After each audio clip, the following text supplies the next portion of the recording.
Hello everyone, myself Irfan Raza. I'll be discussing 10 questions out of the Shift 1 JEE main paper that is held on the 1st of February 2023. So now let us take a look at the first question. तो question discuss करने से पहले again एक बात को रिटेरेट कर देते हैं कि ये क्वेश्चंस बच्चों की मेमोरी के बेसिस पर रिट्रीव किए गए हैं. तो इसमें जो लैंग्वेज है और जो डेटा है that can be slightly different from what was the actual language in the exam. Okay, so having said that, now take a look at the first question. तो पहला क्वेश्चन जो है मैग्नेटिज्म पर है. क्वेश्चन कह रहा है कि charge particle of charge 2 microcoulomb is accelerated through a potential difference of 100 volts, and after that it is passed through a uniform magnetic field of a strength 4 millitesla, which is perpendicular to the plane of the velocity. If the charged particle moves in a circle of radius 3 centimeter, the mass of the particle is given as n into 10 to the power minus 18 kilogram. So you have to find the value of n. So when the charged particle accelerates through potential difference V, which has value 100 volt, तो मान लेते हैं कि यहाँ से charge particle accelerate किया 100 volt से, ये वोल्टेज V से, तो इस एंड पर जो चार्ज पार्टिकल अगर Q है तो V वोल्टेज से एक्सेलरेट करने के बाद उसकी जो काइनेटिक एनर्जी हो जाएगी that will become equal to Q into V. अब इस चार्ज पार्टिकल के पास जो वेलोसिटी है उसको लेकर के वो एक मैग्नेटिक फील्ड में एंटर कर रहा है जो कि वेलोसिटी के परपेंडिकुलर है.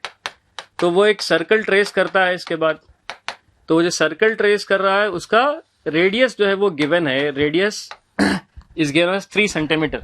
तो हम जानते हैं कि रेडियस का फॉर्मूला मैग्नेटिक फील्ड में ऐसे केस में होता है mv upon qb,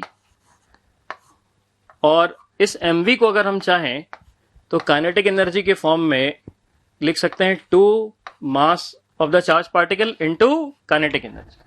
okay, so divided by qb. अब यहां पर हमसे ये मास की वैल्यू पूछा है तो मास की वैल्यू को हम बाकी पैरामीटर्स के टर्म में रख सकते हैं. ये हो जाएगा r square q square b square divided by 2 times of k. और अगर हम यहाँ k की वैल्यू पुट कर देते हैं r square q square b square divided by 2 times, और k की वैल्यू भी q इंटू v के बराबर आई है. सो यहां से एक Q और एक Q ये कैंसल आउट हो जाएगा. सो अब इस एक्सप्रेशन में रेडियस की वैल्यू 3 सेंटीमीटर, मैग्नेटिक फील्ड की वैल्यू 4 मिलीटेस्ला और चार्ज की वैल्यू 2 माइक्रोकूलम और ये V की वैल्यू जो पोटेंशियल डिफरेंस है 100 पुट करते हैं. So will get the required answer. So this was a fairly easy question. Now take a look at the next question. ये क्वेश्चन भी मैग्नेटिज्म से ही है. बहुत ही सिंपल क्वेश्चन है कि यहाँ पे एक सिस्टम दे रखा है जिसमें 2 सेमी इन्फिनिट वायर्स हैं और एक सेमी सर्कल है. उसके और सेमी सर्कल के सेंटर पे मैग्नेटिक फील्ड पूछ रहा है, जबकि करंट जो है वो I फ्लो कर रहा है इन वायर्स में. तो अगर इन वायर को 3 सेगमेंट्स में डिवाइड करते हैं, इस सेमी इन्फिनिट वायर को जो कि यहां तक एक्सटेंड कर रहा है उसको 1 कह देते हैं, इसको जो सेमी सर्कल है उसको 2 नाम रख देते हैं, और जो तीसरा वायर उसको 3 बोल देते हैं. तो ये जो तीसरा वायर है, थर्ड वायर, ये O पॉइंट तो इसके जस्ट सामने है, तो इसकी वजह से यहाँ पर कोई भी फील्ड नहीं होगी. तो O पर जो फील्ड होगी वो इस सेमी इन्फिनिट वायर की वजह से होगी एंड इस सेमी सर्कल की वजह से होगी.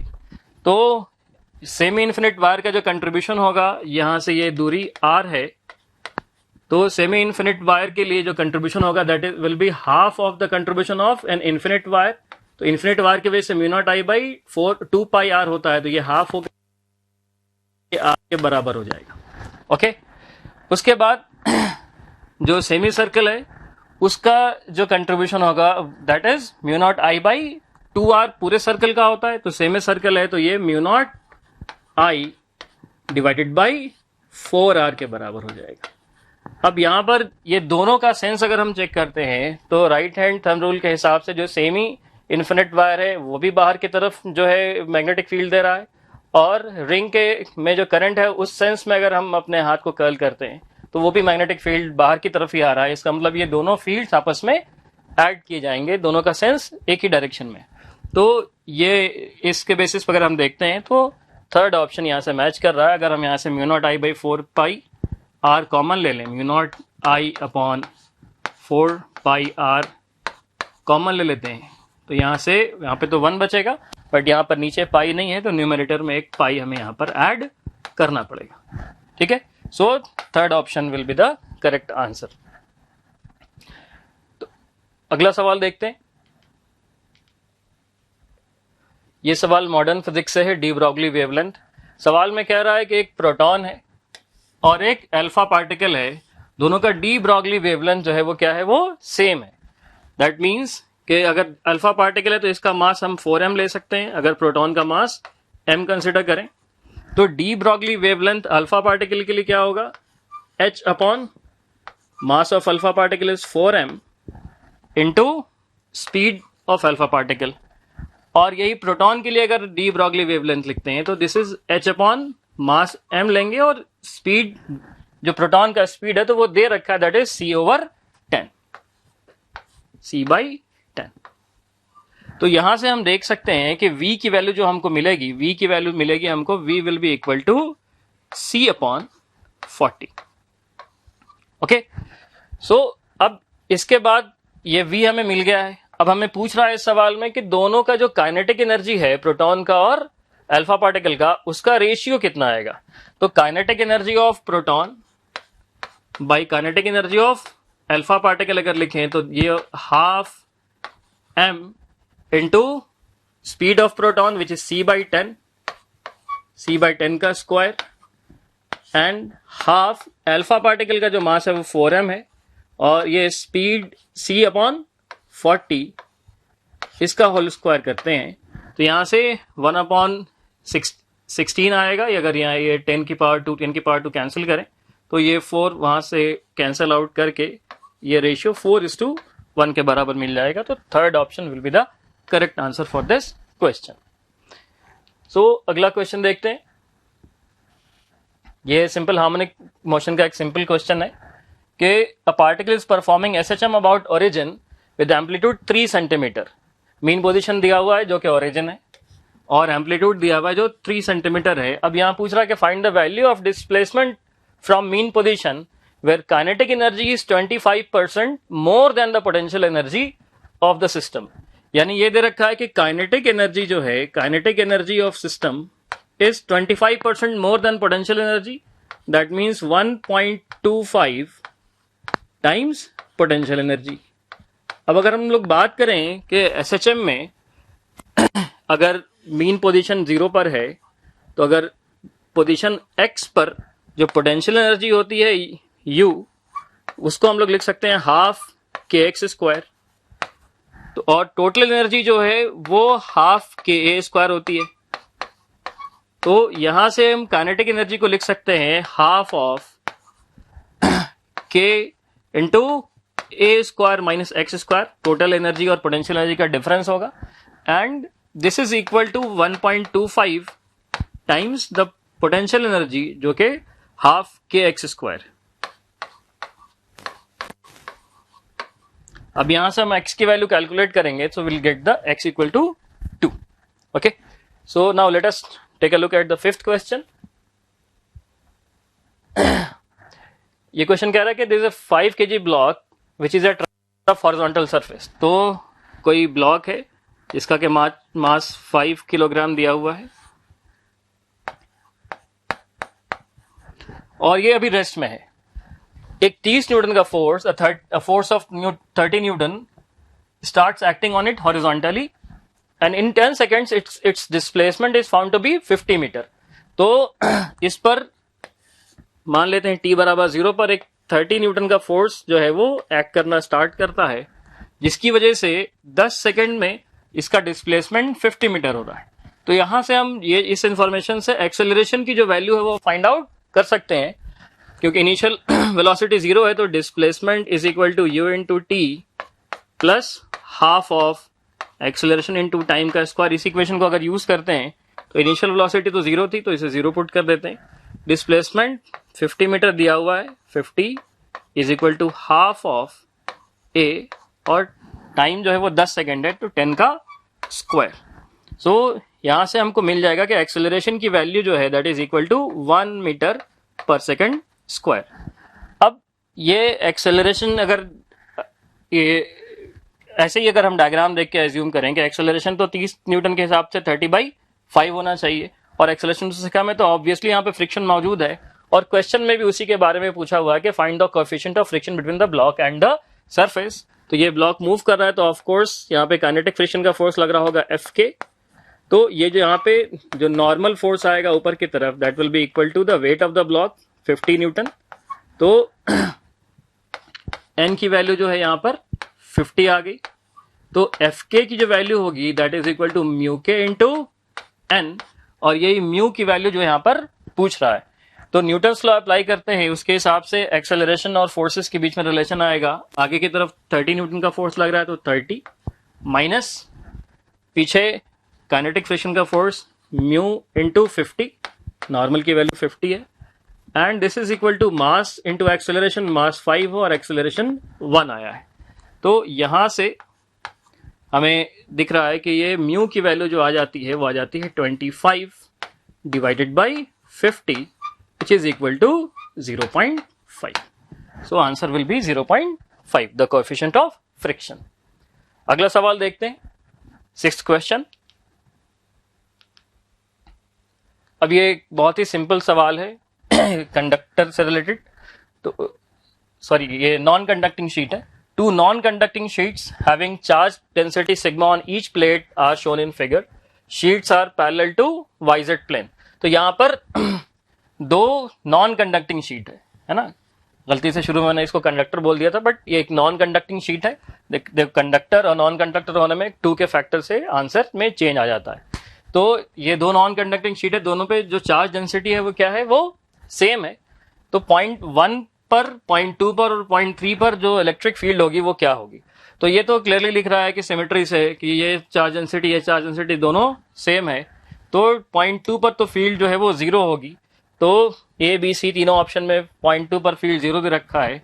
अब 0.3 की बात करें तो 0.3 पर दोनों शीट्स की वजह से टुवर्ड्स राइट फील्ड आएगा और फील्ड की वैल्यू होगी सिग्मा डिवाइडेड बाई 2 एप्सिलॉन 0, और दोनों की वजह से आएगा तो उसको 2 टाइम्स हम कर सकते हैं।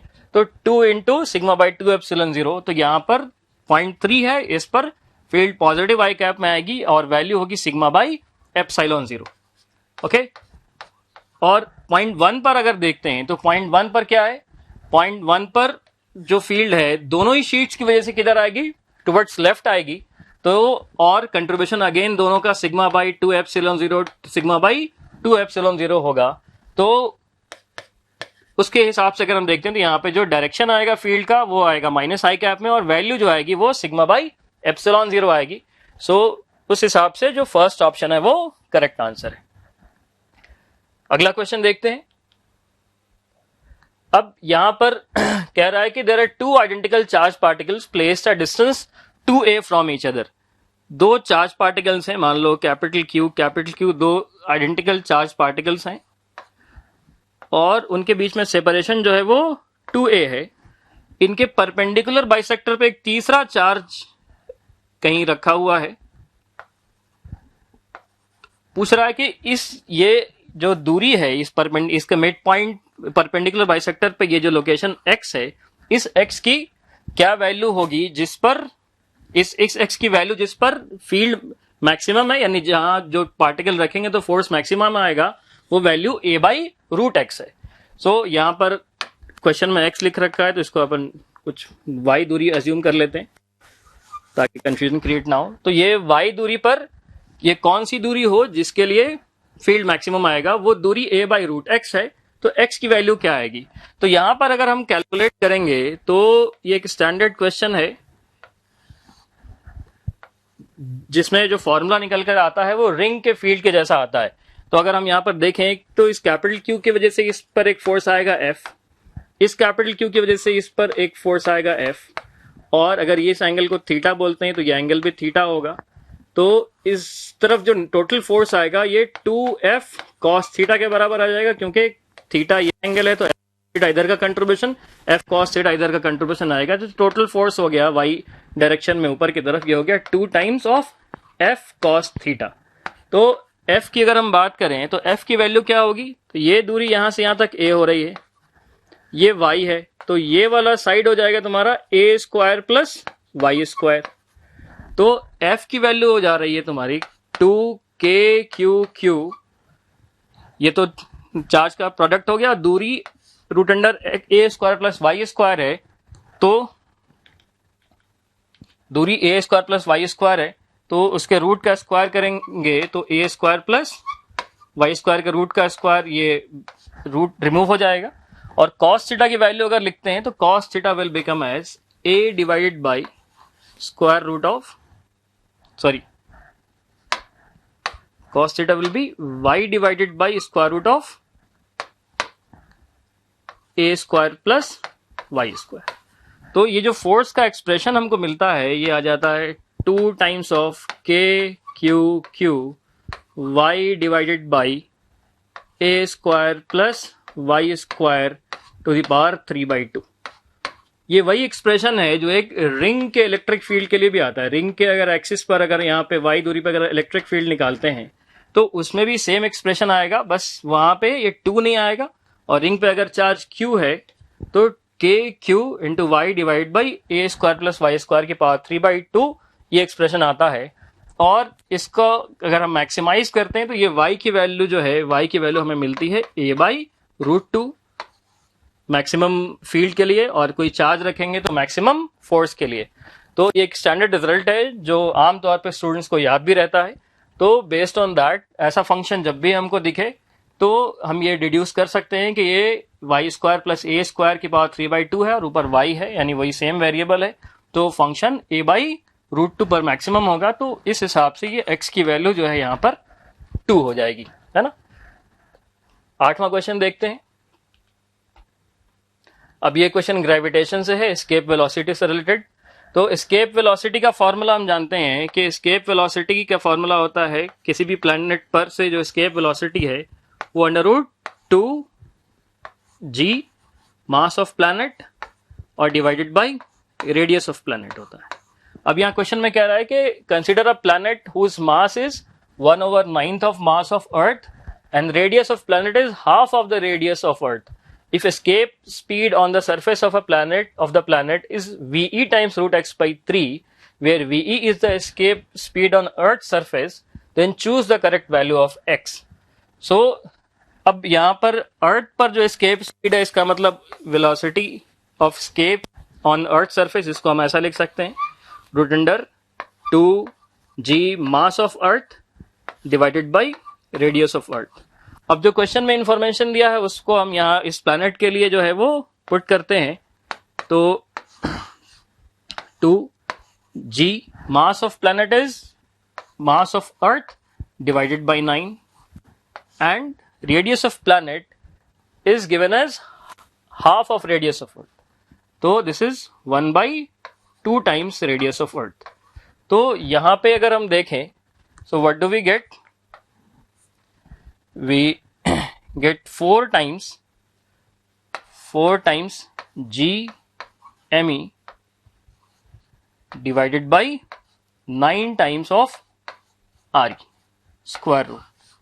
तो अब इसको अगर हम ve से कंपेयर करना चाहें तो हमको क्या करना होगा, एक रूट 2 बाहर आएगा और इस 9 का स्क्वायर रूट 3 बाहर आ जाएगा, और ये बचेगा root under g mass of earth divided by 2g mass of earth divided by radius of अर्थ। तो यहां पे अगर हम कंपेयर करें तो ये आंसर आ रहा root 2/3 times escape speed on the surface of अर्थ। तो इस गिवन एक्सप्रेशन से कंपैरिजन करने पे हमको x की वैल्यू दिखती है कि यहाँ पे x की वैल्यू 2 के बराबर आ रही है। ओके, सो अगला क्वेश्चन देखते हैं, क्वेश्चन नंबर 9। ये काइनेमेटिक्स का एक बेसिक सा क्वेश्चन है कि body travels with an uniform speed v1, v2, v3 in 3 regions AB, BC and CD respectively.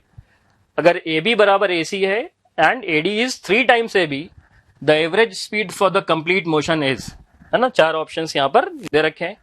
तो अब यहाँ पे AB और BC सेम दे रखा है, तो AB को अब x मान लेते हैं, BC को भी x मान लेते हैं। तो CD की वैल्यू x के टर्म में निकालने के लिए हम इस इंफॉर्मेशन का यूज कर सकते हैं कि AD is equal to 3 times AB। तो AD जो है वो क्या हो जाएगा, AD is 3 times of AB। अब AD जो है that is x plus CD, so 2x plus of CD and 3 times of AB अगर करें तो 3 टाइम AB अगेन x है, तो ये 3 टाइम्स x हो गया। और तो यहां से CD की भी वैल्यू दिख रही है कि वो x आ जाता है, यानी ये तीनों जो डिस्टेंसेस है वो बराबर है। अब एवरेज स्पीड पूछा है, तो एवरेज स्पीड जो होता है वो total distance by total time होता है। तो टोटल डिस्टेंस जो है वो तो x प्लस x तीनों ही जो डिस्टेंस है वो बराबर है। लेकिन अगर टाइम कैलकुलेट करना है तो ये पहला x डिस्टेंस v1 से कवर हुआ है, तो उसमें जो टाइम लगेगा वो x अपॉन v1 होगा।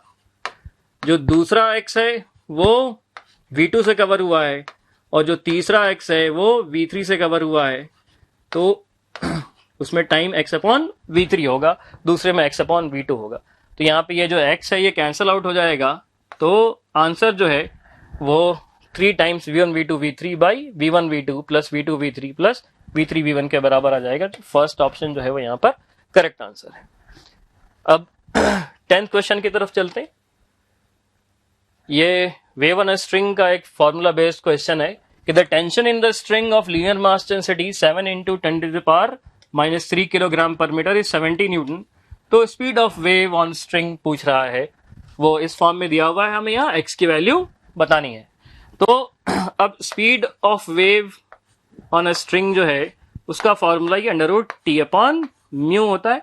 म्यू मास पर यूनिट लेंथ यानी लीनियर मास डेंसिटी है। तो अब टेंशन गिवन है 70 न्यूटन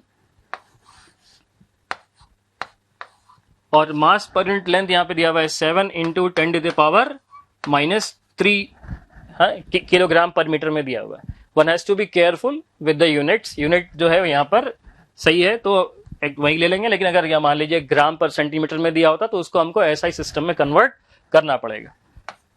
तो ये यहां से हम देखते हैं कि ये आ जाता है 10 to the power 2 के बराबर आ जाता है आंसर, 100 के बराबर।